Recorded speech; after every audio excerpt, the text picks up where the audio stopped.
Hello, I'm Jesse Berger, founder and artistic director of Red Bull Theater. For nearly 20 years, we have been bringing rarely seen classic plays to dynamic new life. The generosity and support of people like you have made our work at Red Bull Theater possible. With our award-winning off-Broadway productions and revelation readings, we bring the finest theater artists together to share the special power of great classic stories, live, off-Broadway in New York City, and now, thanks to our online programming, around the globe. With our Shakespeare in Schools, remarkable Podversations, Bull Sessions, annual Short New Play Festival, and acting classes, we deepen conversations and demonstrate how these timeless stories are still delightful and meaningful for today's audiences. I am here today to ask for your help in making our work, revitalizing the classics at Red Bull Theater, possible.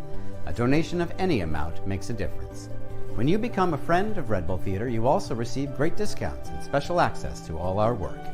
Your donation is an investment in the vitality of classical theater. Thank you to all who have been a part of Red Bull Theater as a friend or patron over the years. With your support, we will continue to bring you great classic theater for many years to come.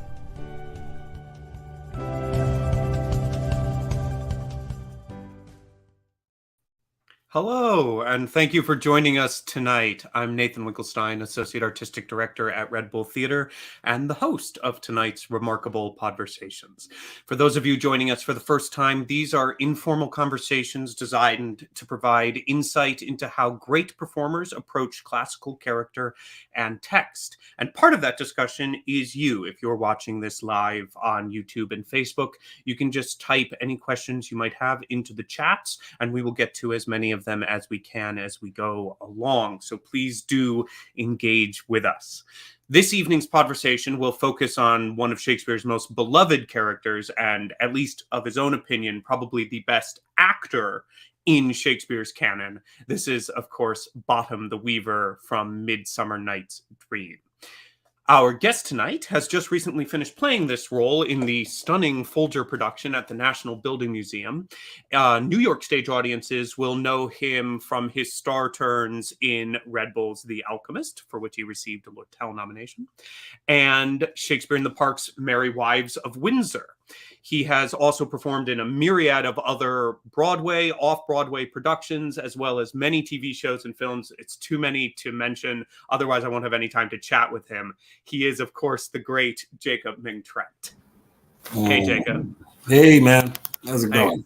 Hey. Good. Thank you for agreeing to hop on so close to Thanksgiving. Yes. I'm excited to be here, brother. Yeah, well, I'm excited to have you. It truly is a pleasure. You're going to start, as we start with all of these things, you're going to read a little bit of the text for us that we'll use as a jumping off point. And because I'm sure so many of the people who are watching this have no idea what happens in Midsummer Night's Dream, I'm just going to give them a little bit of context for what's about to happen, and then I'll leave it to you. Okay. So this is the scene you're about to see is when Bottom the Weaver, Coombe star stage performer, has just had a bit of a wild experience in the woods, an experience that included having his head turned into an ass head, becoming the lover of the Queen of Fairies, and generally frittering away his time with said fairies. He now awakens and is left to wonder if this was all a dream. When my cue comes, call me and I will answer. My next is most fair Pyramus. But oh, Peter Quince? Flute the bellows mender. Snout the tinker. Starving? Regards my life stolen hence and left me asleep. I have had a most rare vision. I have had a dream. Past the wit of man to say what dream it was. Man is but an ass if he go about to expound this dream. Methought I was, no man could say what. Methought I was, and methought I had. But man is but a pack's fool if he were offered to say what methought I had. The eye of man hath not heard, the ear of man has not seen, man's hand is not able to taste, nor his tongue conceive, nor his heart report what my dream was. I'll have Peter Quince write a ballad of this dream, and it shall be called, no.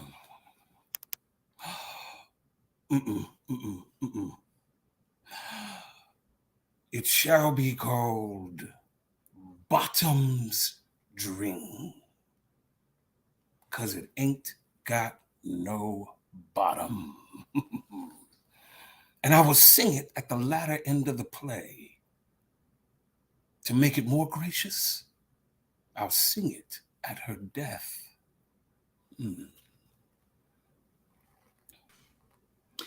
Thank you, Jacob. Thank you. That was a blast. I always like to start kind of at the beginning with these things, which is like Bottom's one of these roles, right? He's an iconic role. If you're a Shakespeare guy who's known for being funny, you know, probably at some point you're going to be asked to do this guy, to play this guy. Right. So when you got the call to play this role and when you decided to do it, what is the first thing that you do when you go, okay, here we go with this role? How do you approach it to make sure that it is yours? Well, the first thing is what are the given circumstances? And with Bottom, he has a potential of getting 6 pence a day. Now, folks, I'll be honest with you. Nathan probably knows what that is, 6 pence a day, because he studies these things. I don't know what 6 pence a day would mean in today's time, but I think about myself as an actor.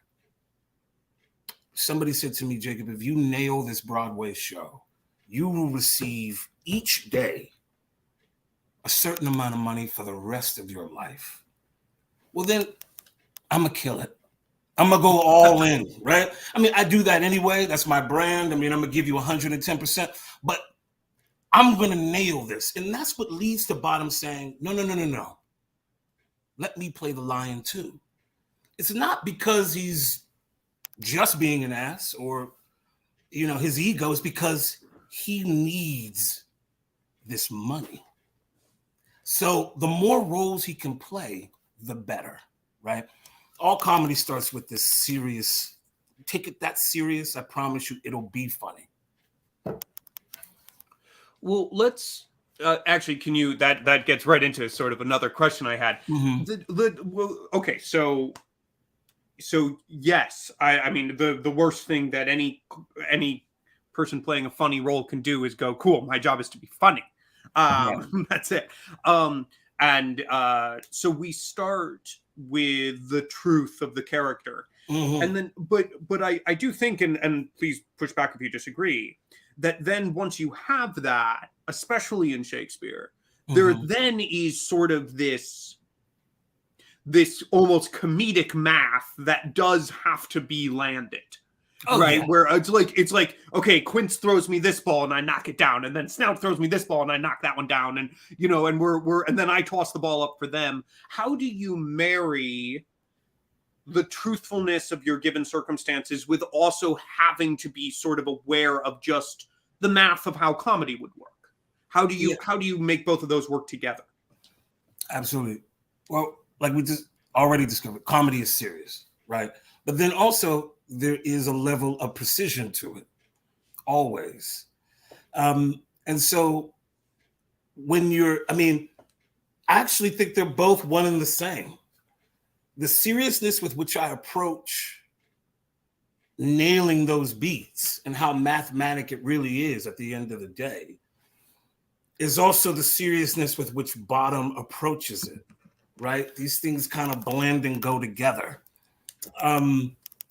That's what makes this role so interesting. It's kind of meta for the actor. I realized when I was in it that you have to, one of the things I first discovered when we were first in rehearsals, all the mechanicals, including myself, I'm a mechanical, but the fellows, people playing flute and all those guys, they were looking to me. Well, Jacob, Do what you do. You're funny. Go. Or what do you want to do here, Jacob? The same way they were treating Bottom, right? Right. Jacob, you've been the lead in Shakespeare in the Park. You've been a regular on HBO.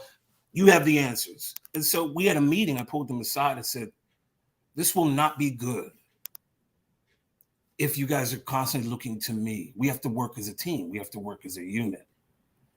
Why do I bring that up?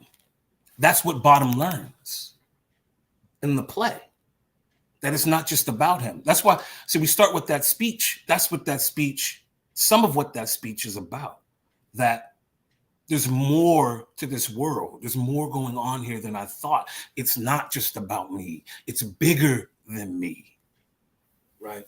And that's what leads us there. So it's funny that you bring these things up, the seriousness, which with the actor has to approach it if it's going to be successful, matches the seriousness with which the actor has to attack these comedic beats, this math that you call it. But then, I think really what you're getting at is you have to also throw in who you are, what you are. For instance, the lion joke. Let me play the lion too. I will roar you as gently as any sucking dove. I will roar you as 'twere any nightingale, right? Or he says, let me play the lion. I will roar you that I will do the Duke's. I forget how it goes now. But they first yell at you. They say you're going to do it too terribly. And then you adjust to saying how mild it'll be. Yes, I talk about how mild it'll be. And I'll roar you that the Duke will say, let him roar again. That's it. Right? And then I change the line. So I roar that the Duke will say, let him roar again. Let that fat black man roar again, just to bring a little bit of myself in there. Well, how do you think you did it a little bit in this speech, and we'll get to this speech. I just don't think one can ever really talk about it out of context. I think we need to understand the role. Even in this speech, you played with the language. And do you how do you make the choice of what to play with? And is it a choice that is affected by what am I trying to ask? Bottom rarely speaks in verse, right? Right.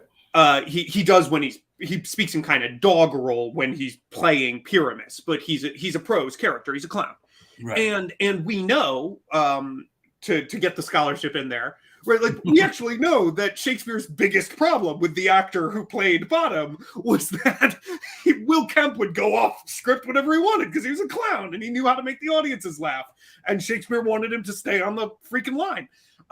So how do you take into consideration like that level of this is the script I have, but also this is the spirit of the role and of this production, and how do you marry that?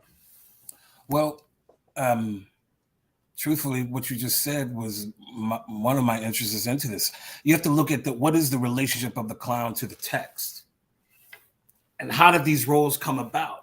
What is the spirit of that, right? And so these clowns are rebellious, right? So I tend to be, when I'm playing the clowns, I tend to be more rebellious, for sure, because I want to be in that spirit. And it drives certain people nuts, They're like Shakespeare's, there's Jesus and then there's Shakespeare. And so I want to be rebellious with that. Also, I take into account where I am. What city am I in? Who's in the audience? How do I connect with these folks? How do I make these folks laugh? How do I get these folks to lean forward? And so when I was doing Cymbeline or Richard II, no, I didn't change the text at all. It didn't warrant it. It didn't merit it. It doesn't feel right. But in these plays, I know it's what would have happened. I also know that in the play within the play, Shakespeare's making fun of Kemp, right? So, because we know Shakespeare doesn't write like that. So we go, is Kemp adding these alax? Is that what's happening? So, yeah, I'm constantly trying to really get that clown spirit, that rebellious spirit into the role. And also, it keeps me on my toes. It keeps my fellow actors on my toes. The audience, they lean in a little bit more, I find. Yeah, if you surprise them, basically, you don't let them go into their rote. Yeah. Yes. How do you find that? What is it like in the room? Is it a negotiation in the room with your fellow actors and your directors? Because I like so many things, I could imagine that a certain level of improv would quickly become chaotic in terms of like, yo, we need to cue a light on that line, right? Like but then also one needs, because I fully agree with you, especially about this role, that it needs that spirit of let this actor roar. Yes. Right.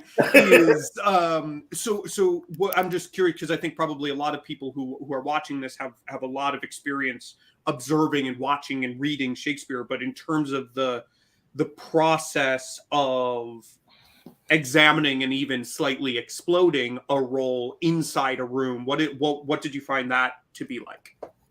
Well, what I'd say first is, if you could imagine going back and seeing these plays, the actors would have done that from time to time.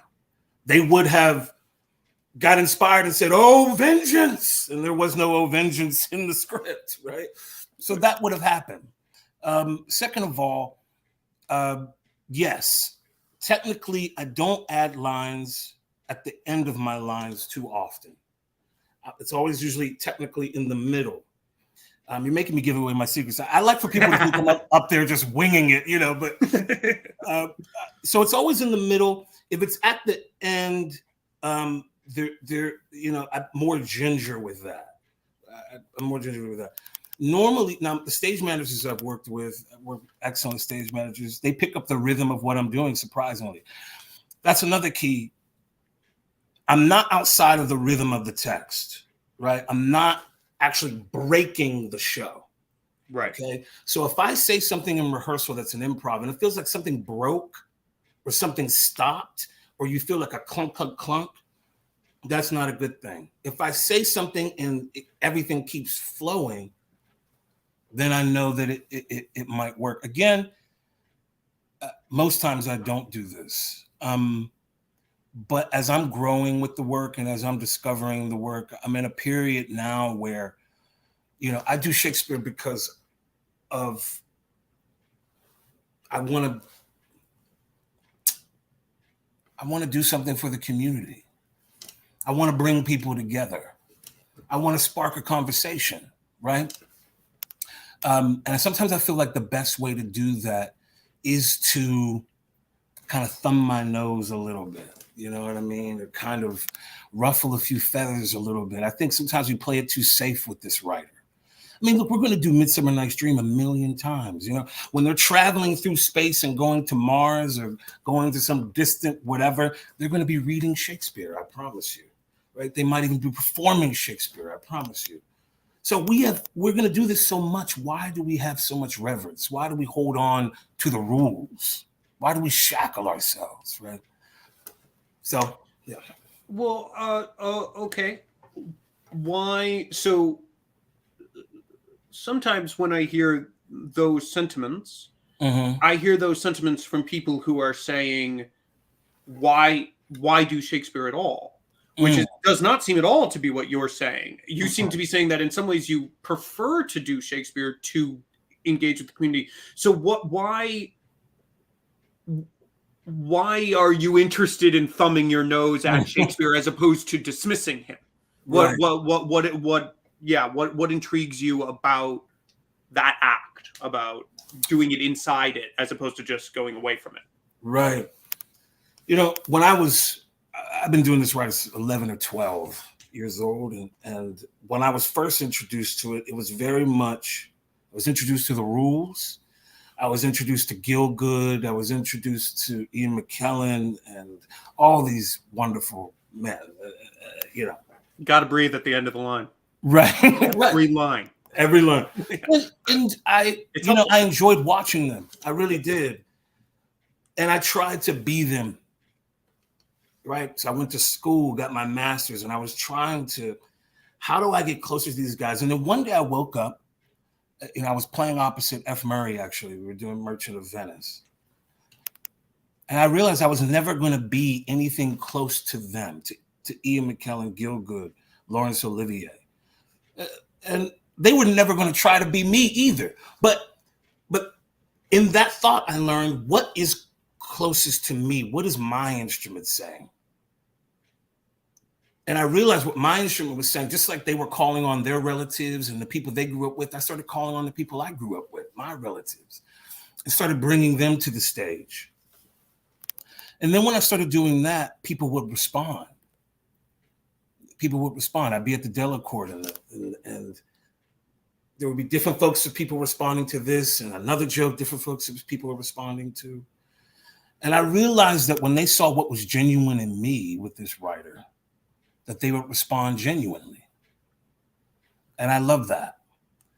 And I figured, even in today, and I write about this a lot, we live in an age where, we see the all Asian play, we see the all Black play, all this culture, all that culture, and that's fine. That's beautiful. I appreciate those things. But classical work for me is a place where we can come together at this point in time. And that's what makes it useful to me.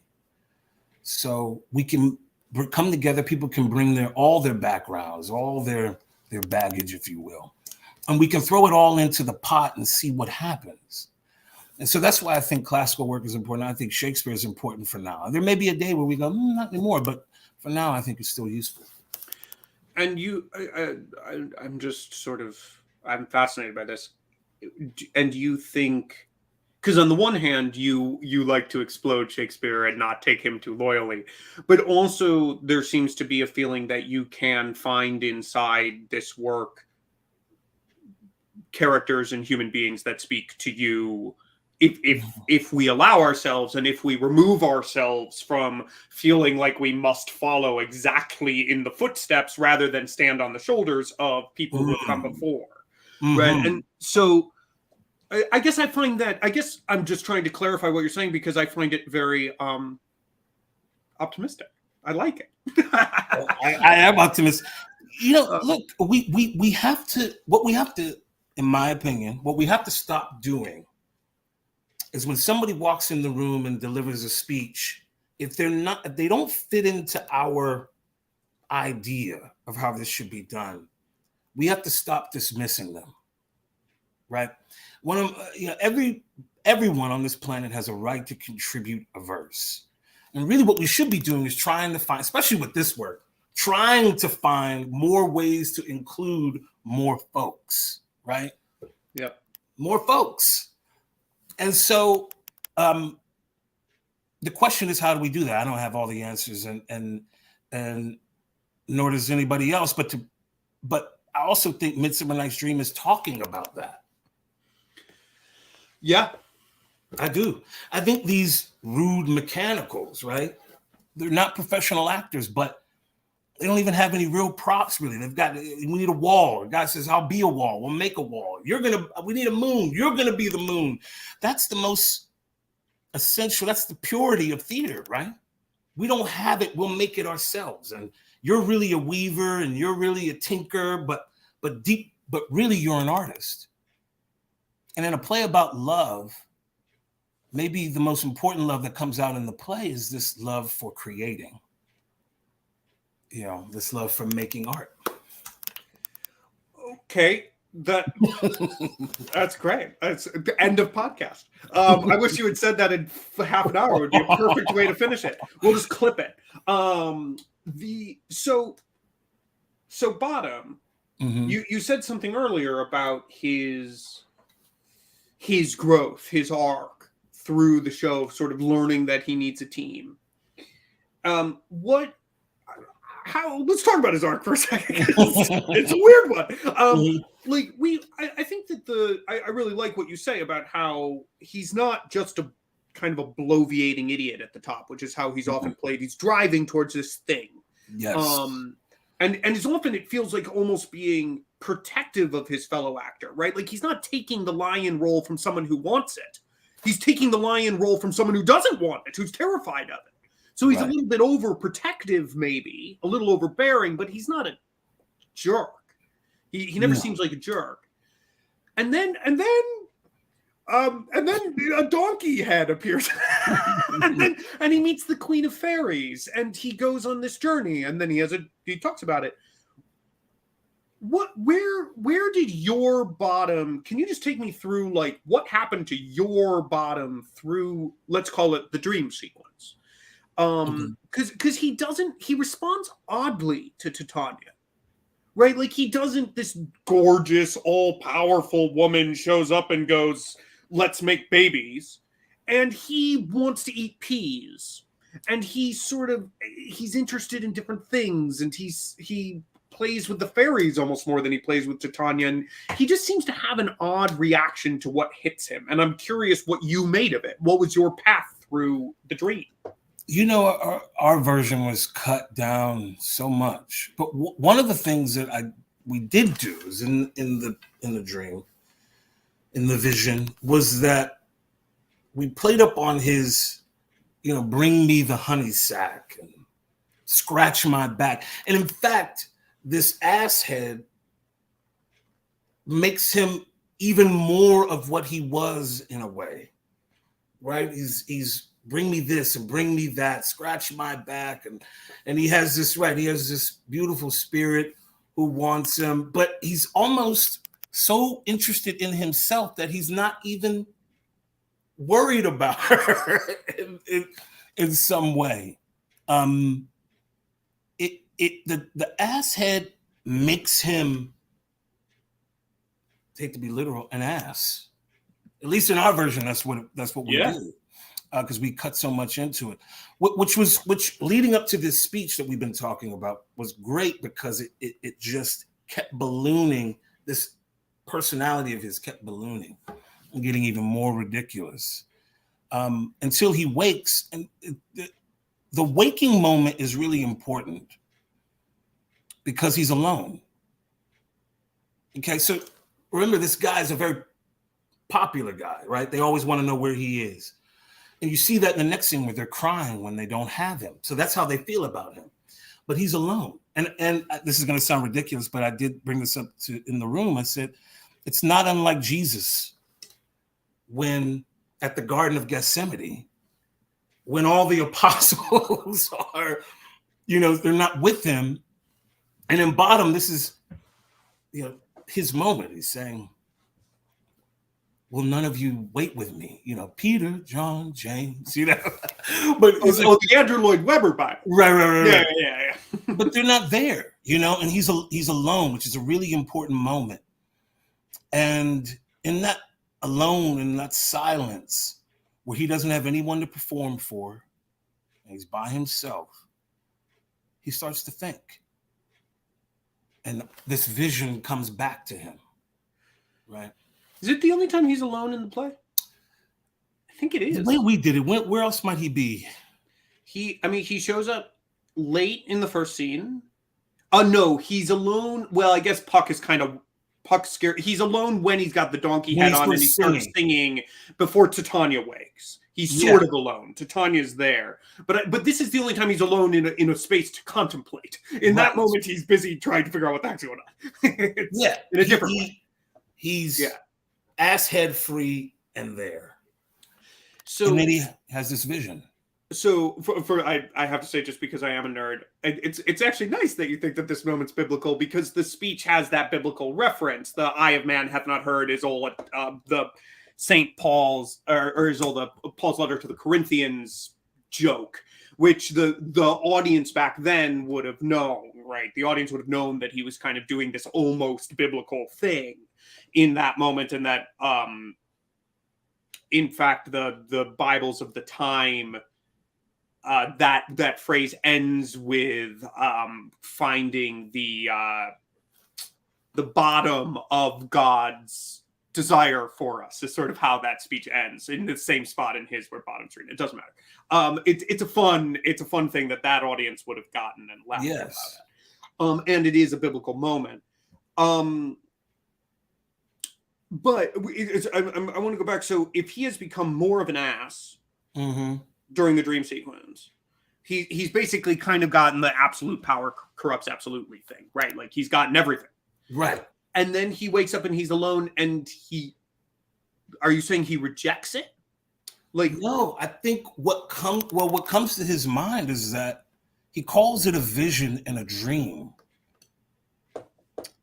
And he can't really, for the first time that we've seen him, he lacks the words to express what he saw.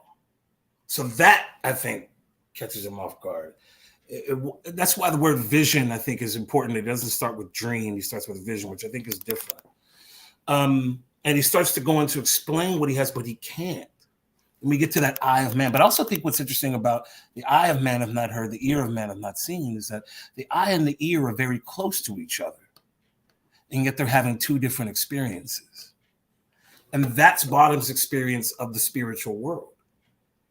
It's right here, and yet I can't see it, but I know it's there because I've had this vision. So now the world, the universe, there's more to this than I ever imagined there would be. I'm smaller than I thought I was. And that's what makes him a better actor. I actually think two things we did when he says, I'll sing it at the latter end of the play. We actually sang a lot of the play within the play. okay. Yeah, we turned it into like a little bit of a gospel revival. So we actually ended up singing a lot of that. And the other line I think is very interesting that a lot of people don't take advantage of is I was singing Bottom's Dream because it hath no bottom. And I think a lot of people don't take advantage of the idea that the play on the word bottom and the idea that his dream, even though bottomless, is bottomless. Right. That it's not about him. Oh, okay. I actually had that's a very good point. I hadn't thought about that. It's like the Bay of Portugal. So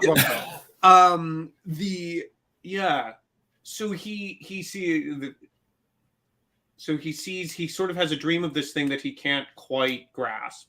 No. And that has made him feel small in retrospect because he was so large. He was, equal to the Queen of Fairies for a moment and is now just Bottom the Weaver again. Exactly. Exactly. And then he decides. It is interesting going back to the biblical thing of like the revelation that happens in the Corinthians. Bottom has a revelation. Yes, Bottom, the old Bottom is dead. Right. And he's reborn. And he wants to do it in theater. Yeah. He wants to explore what he's found out in theater. That's right. And look, and listen, these are people are listening to this. These are things we never say outside of the room because people would think we were ridiculous. Well, let's say Bottom is Jesus in some way. But okay. So when he gets to the next scene and he sees he's there, and what we did is I watched them. And our show was very musical, so they were singing. They had a harmonica. They were singing the blues about Bottom being gone.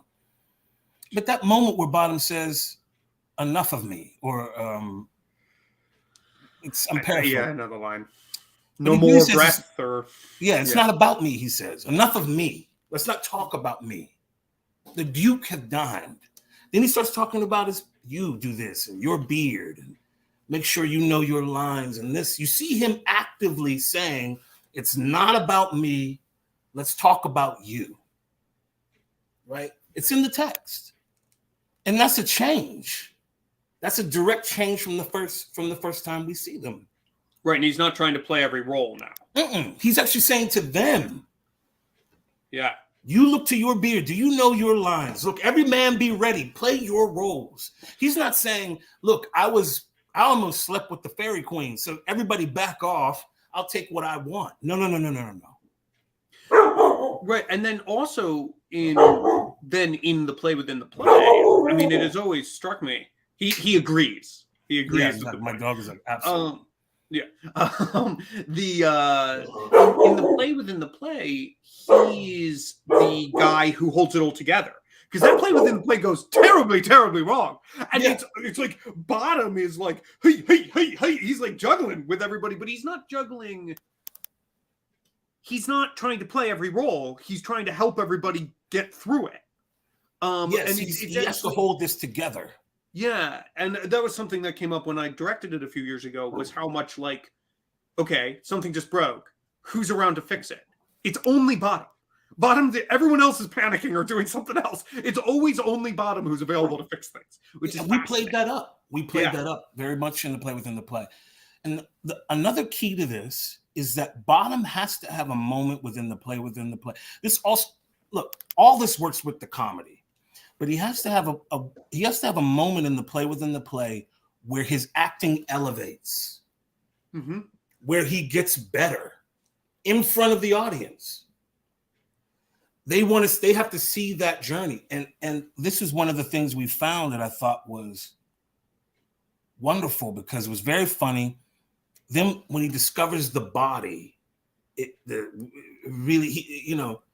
becomes this almost good actor. And it's heartfelt. But to watch the audience's surprise, right? They go, what? Oh, wow, he actually is, he's, transforming. And there's a little bit of magic in that. Yeah. You can land that. Yeah. Well, and some people give that moment to flute. Some people allow flute speech to really be. Yes. And then I think have sometimes made the mistake of having Bottom hate him for it. Yeah, whereas in fact, like the other way you could do it is that maybe Bottom's not capable of reaching true greatness, but he's capable of appreciating it. Yes. Is that like if flute slays, Bottom could also love that, right? He loves theater. Absolutely. Yeah. Absolutely. And then, I mean, depending on how you do it, the Duke comes out and he says, he makes a joke about hanging performers. Yep. Yeah, for when the players are all dead, they need no excuse. Right. Yeah. And what do they talk about the whole time? They talk about making mistakes and being hung. Right. To fright the Duke how did you play that? How do you deal with that moment? It's a weird moment actually in the play. It's a struggle. Because it comes out of this farce.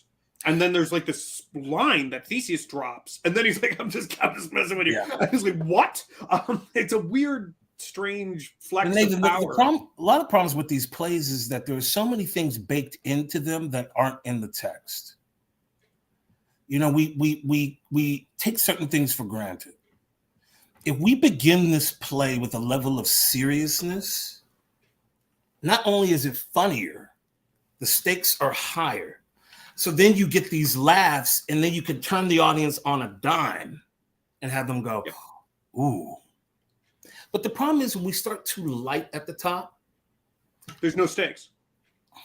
Yeah, the first scene of this play is not a comedy. Not at all. The first scene of the play is Hippolyta has been kidnapped by Theseus and is being forced to marry him. Like none of it's good. No. I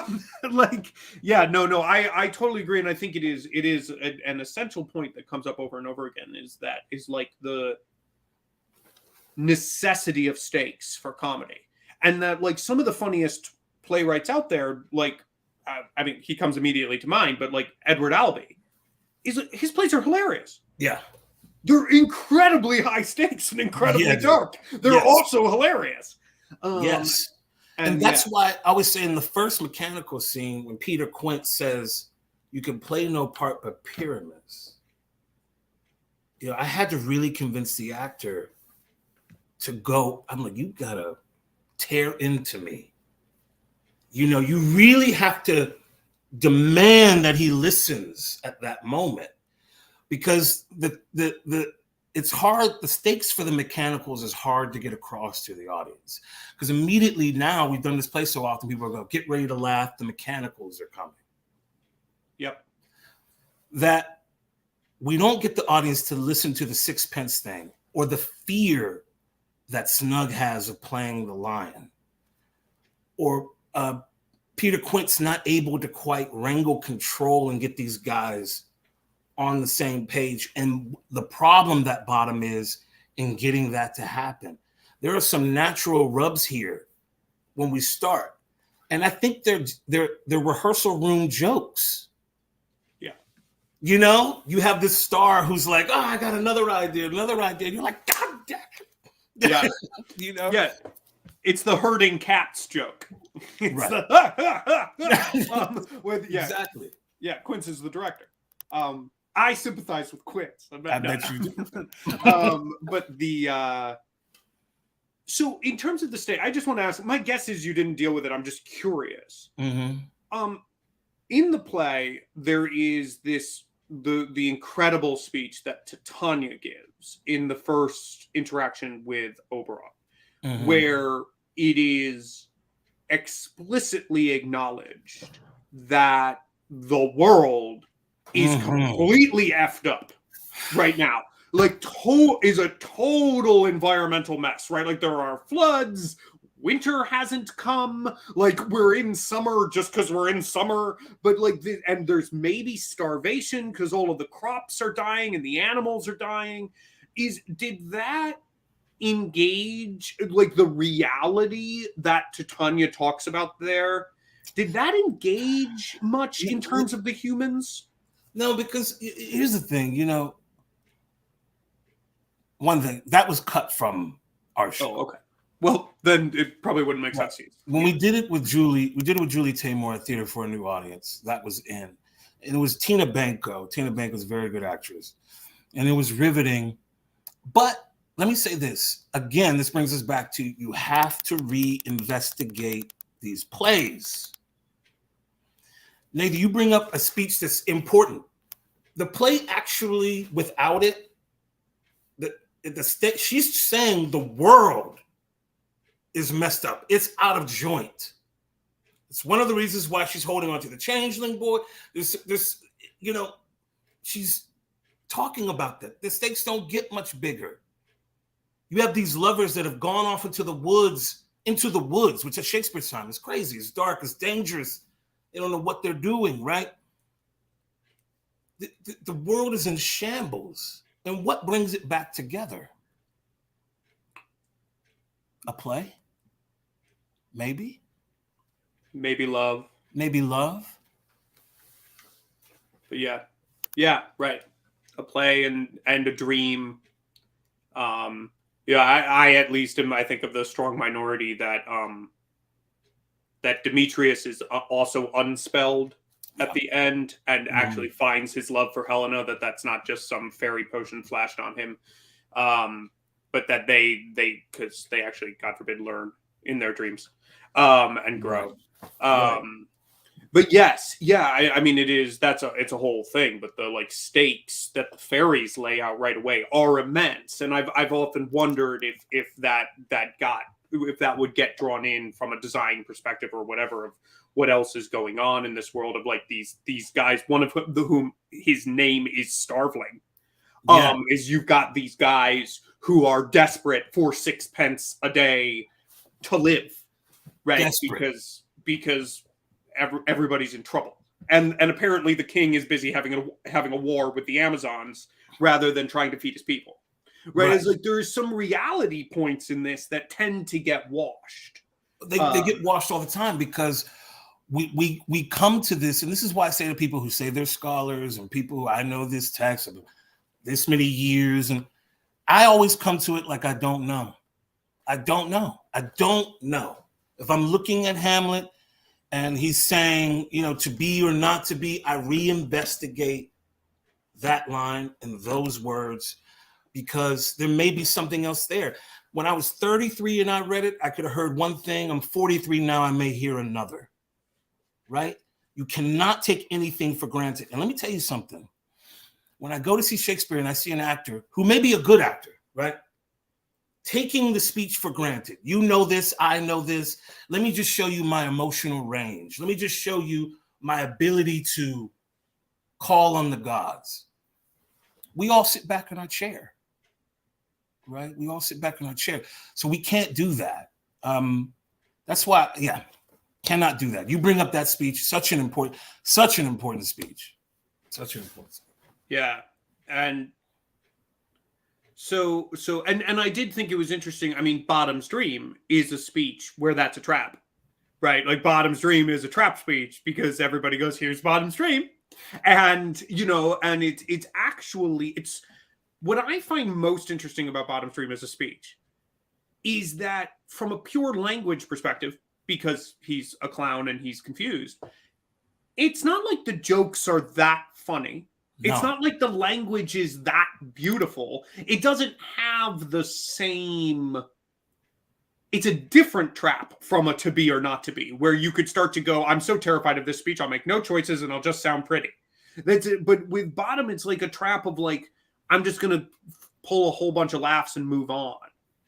Yes. And I'll tell you this. Wendell Pierce told me this 25 years ago. He said the key to the role is that speech. He said it's the play within the play is funnier and more resonant if you take that speech seriously. And he's right. He's right. But in fact, the whole thing, Bottom from the beginning, if you start, one reviewer said this about me, there was an air of desperation to his Bottom.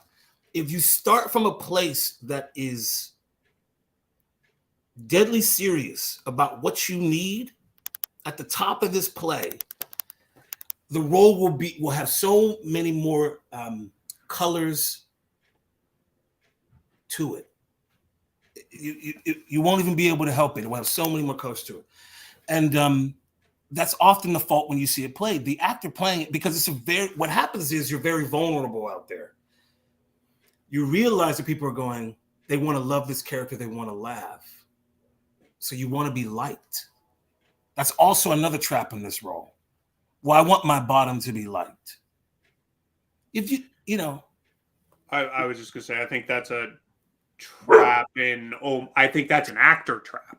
Yes. Is that we want to be liked as actors. We're hesitant to play characters we're hesitant to lean into the yucky. Right. But if you wash that away, you don't have drama. You don't have turbulence, right? Like there needs to be some yucky. You need that friction. Yeah. It's the same thing with Falstaff. Falstaff, in my opinion, not a good guy. And people would get upset with me for that. They're like, wait a minute. No, I said, no, if you told me there was a guy doing this thing, I would say that's not a great dude. Right. Yeah, no, I agree. I mean, in the same way that we laugh at Richard III is hilarious. Right. Richard III, it's definitively not a good. No one's gonna get mad at you for that one. Like Richard, but it is like the characters that we most adore.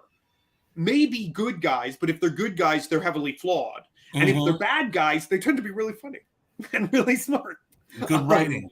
Good writing. Yeah. I was curious about that just because I know it's another skill set that you have. What is it like? Midsummer Night's Dream is structurally an interesting play, right? It sort of has these three plates that are going at once. It has the lovers, the fairies, and the mechanicals, and they're all doing this, and then they get mixed up. And it's sort of an interesting structure of a play. How did you playing Bottom, but also with the playwright mind that you have, do you find that you use your playwright mind to help you know where to fit, or do you try to turn that off and only go actor? Like, how do you deal with being a multi-hyphenate when doing this kind of stuff? Well, the truth is that good actors are good directors. That doesn't mean that they're directing, but they think like directors. Good actors also think like writers. People forget, I have to tell my friends all the time, actors are some of the most well-read people in our society today because we have to read all year long. And so understanding play structure is key. even I'm going into a musical now, but I'm always asking the director about the structure. Why is this here? Why is this line repeated 3 times? Our playwright is brilliant, so if it's said 3 times, it's said for a reason. If you understand the play structure and why your character is needed to help tell the story, you're a long way to being successful. A long way to being successful. Often I ask myself before I even enter a play, I'll remind myself, what does the play need from me? And sometimes we'll bring up a situation that had some friction to it. The Alchemist was that for me. Sitting in it, what did it need to make it work on a night-to-night basis? And when you were in it, it felt like it needed a little bit of punch. There was some nastiness from each character, right? It felt like it needed that. It felt like it needed everyone to really reveal and say, here's who I am, right? That's why when I took those wigs off at the end, yeah, also I'm not who you think I am either, right? So sometimes you do it, and sometimes when you make those choices, your worldview gets involved, right? And you may not share the worldview of, not everybody involved may share your worldview, right? So it can lead to a little bit of a rub. But if you always take yourself, well, what do you think the play actually needs? And so that it's not about me. That also brings us back to bottom, right? Because it ain't got no bottom. So why did Midsummer need bottom? I think it needs the mechanicals because the mechanicals represent a different kind of love that the playwright appreciates. Also, I think bottom,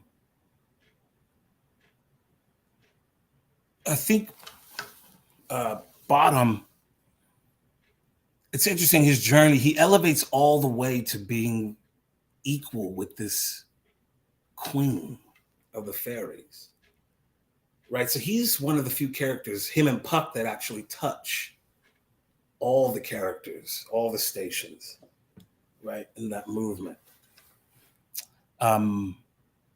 Yeah, so I really do think the love an artist has for what they do is why he's in there. Got it. That makes sense to me. I think we have one question from the audience that I want to toss in here. Yeah, so this is, I think we're right around this, and it's sort of to sum it up, because I think we've danced around this question, but maybe haven't answered it on the nose of like, what is, so you've talked about the revelation about it not being about him. Mm-hmm. Is that, and is that what you would say the primary revelation is to him in that moment of just kind of where he fits? Was there anything else that really changed for him? Yeah, I think the revelation for bottom is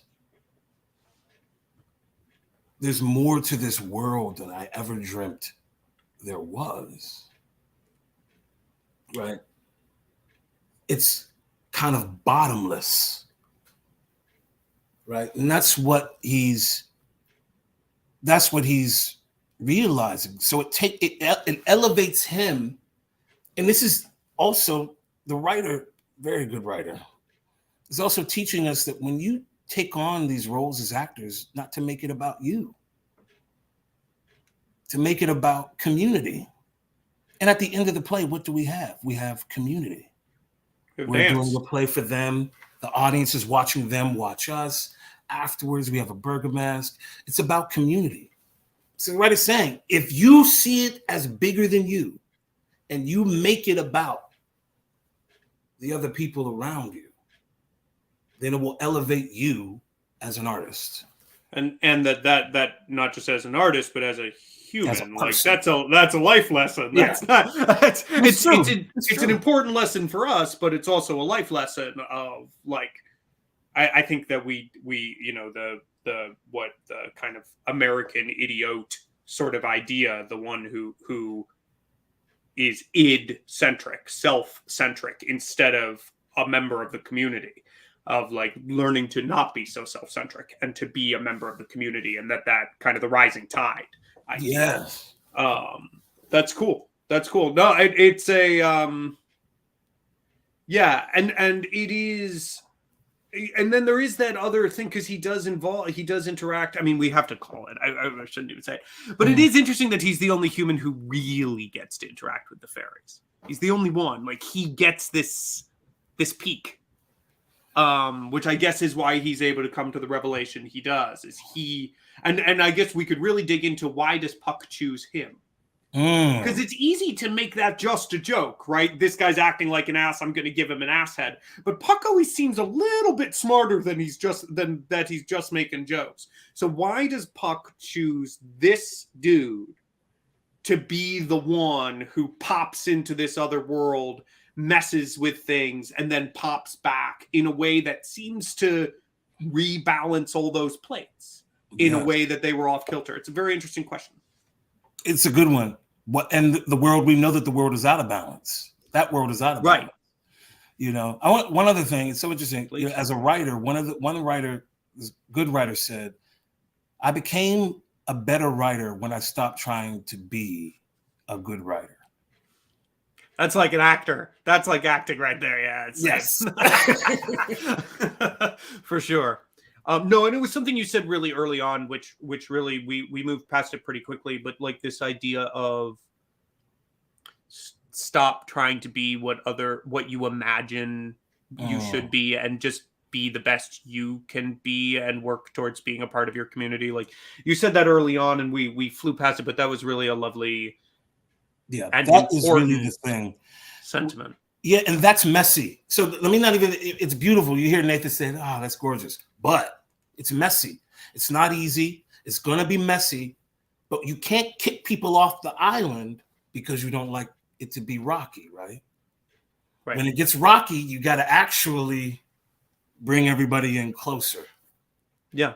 Well, and I mean, you believe, drama is turbulence, and turbulence is how we get better, right? Like we get better by rocking the boat. Mm-hmm. So. Yeah, well, Jacob, this was even more of a joy than I was expecting it to be. And I was expecting it to be pretty joyful. So this was a real pleasure. And we are out of time, and you've already given us more than enough of yours. Is there anything of yours coming up that you want to pitch?